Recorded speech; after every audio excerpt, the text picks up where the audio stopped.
और इंदिरा गांधी ऐसी नेता होती ना तो ऐसी पार्टी में बैन लगा देती वो बीजेपी सरकार। राजस्थान की राजनीति में एक बार फिर से धर्म और बैन को लेकर भयंकर सियासी घमासान छिड़ गया है। पूर्व मुख्यमंत्री अशोक गहलोत ने भरे मंच से ऐसे बयान दे दिए हैं जिसने दिल्ली तक हलचल मचा दी है। गहलोत ने सीधा आरोप लगाया है कि बीजेपी धर्म की राजनीति कर रही है और अगर आज इंदिरा गांधी जैसी कड़क नेता देश की पीएम होती तो वो बीजेपी पर बैन लगा देती। गहलोत के इस बड़े हमले पर बीजेपी ने भी जबरदस्त पलटवार करते हुए उन्हें आपातकाल की याद दिला दी है। आखिर भीरों सिंह शेखावत का वो कौन सा पुराना किस्सा है जो गहलोत ने मंच से सुनाया और राहुल गांधी को लेकर क्या बड़ी मांग कर डाली है, चलिए देखते हैं। सबसे पहले जानिए कि ये पूरा बवाल शुरू कहां से हुआ। कल रविवार को जयपुर में मौलाना अबुल कलाम आजाद वेलफेयर सोसाइटी के एक कार्यक्रम के दौरान पूर्व सीएम अशोक गहलोत ने बीजेपी पर सीधा हमला बोला। और इंदिरा गांधी ऐसी नेता होती ना तो ऐसी पार्टी में बैन लगा देती वो बीजेपी सरकार। आप एक हिंदुत्व को लेकर आप पार्टी चला रहे हो, आप हिंदू को लेकर राजनीति करना चाहते हो। संविधान में क्या लिखा हुआ है? शपथ संविधान के लिए आपने, शपथ संविधान के लिए आपने सभी धर्मों का, सभी जातियों का, सभी वर्गों का सम्मान करने की बात है। आप धर्म के नाम पे राजनीति नहीं कर सकते हो। आज सब कुछ हो रहा है। बलवीर शेखावत जी जब चुनाव लड़े बाली से, उनके मुंह से निकल गया राम मंदिर के बारे में। चुनाव जीत के वो किसी ने केस कर दिया हाईकोर्ट के अंदर, मुख्यमंत्री बनने के बाद केस कर दिया। केस इतना संगीन था, उनकी मेंबरशिप जा सकती थी। उन्होंने जो गवाह था उसको रोक के बस में रास्ते में पुलिस के सहयोग से समझाइश करी होगी, कुछ भी किया होगा, वो बच गए। कोई जमाना था कि मैं ये कहना चाहता हूँ कि एक खाली नाम लेने मात्र से धर्म के नाम पे आप चुनाव नहीं लड़ सकते हो, धर्म को बीच में नहीं ला सकते हो।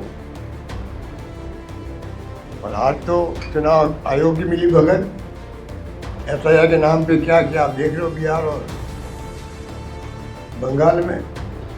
आज तो धर्म के नाम पे खुलेआम भड़काते रहते हैं पूरे देश के अंदर लोग।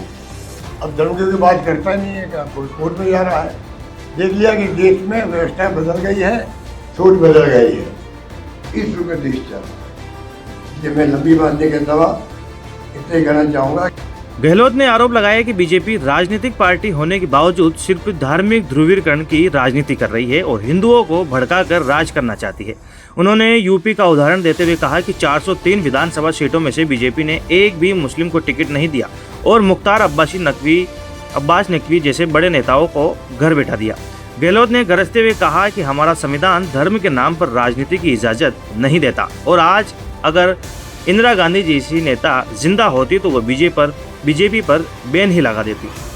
अपने इस भाषण में गहलोत ने राजस्थान के पूर्व दिग्गज सीएम भीरों सिंह शेखावत का एक बहुत ही रोचक और पुराना किस्सा भी सुना डाला।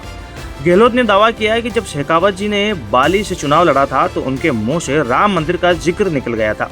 इस पर उनके खिलाफ हाईकोर्ट में केस हो गया था और उनकी विधायकी जाते जाते बची थी। गहलोत के मुताबिक तब शेखावत जी ने पुलिस की मदद से गवाह को बीच रास्ते बस से उतारकर मामला सेट किया था। गहलोत का कहना था कि पहले धर्म पर चुनाव लड़ना नामुमकिन था, लेकिन आज चुनाव आयोग की मिलीभगत से सब कुछ हो रहा है। इसके साथ ही गहलोत ने इंडिया गठबंधन से एक बहुत बड़ी मांग कर डाली। उन्होंने कहा कि अब समय आ गया है कि गठबंधन खुलकर कहे कि राहुल गांधी ही हमारे नेता है और अगला चुनाव सीधा नरेंद्र मोदी बनाम राहुल गांधी होना चाहिए। तो दोस्तों, जब गहलोत की तरफ से इतना बड़ा सियासी तीर चला तो बीजेपी भी कहाँ चुप रहने वाली थी। बीजेपी के प्रदेश अध्यक्ष मदन राठौड़ ने गहलोत पर भयंकर पलटवार किया है। राठौड़ ने तंज कसते हुए कहा कि गहलोत सिर्फ अपने दिल्ली वाले आकाओं यानी गांधी परिवार को खुश करने के लिए ऐसी बयानबाजी कर रहे हैं, जबकि जनता में उनकी छवि पहले ही खराब हो चुकी है। राठौड़ ने गहलोत को आपातकाल की याद दिलाते हुए सीधा हमला किया है कि जो पार्टी एक लोकतांत्रिक तरीके से चुनी गई सरकार पर बैन लगाने की सोच रखती है, उसका मतलब है कि उन्होंने आपातकाल से कोई सबक नहीं सीखा है और इनकी मानसिकता आज भी विकृत है।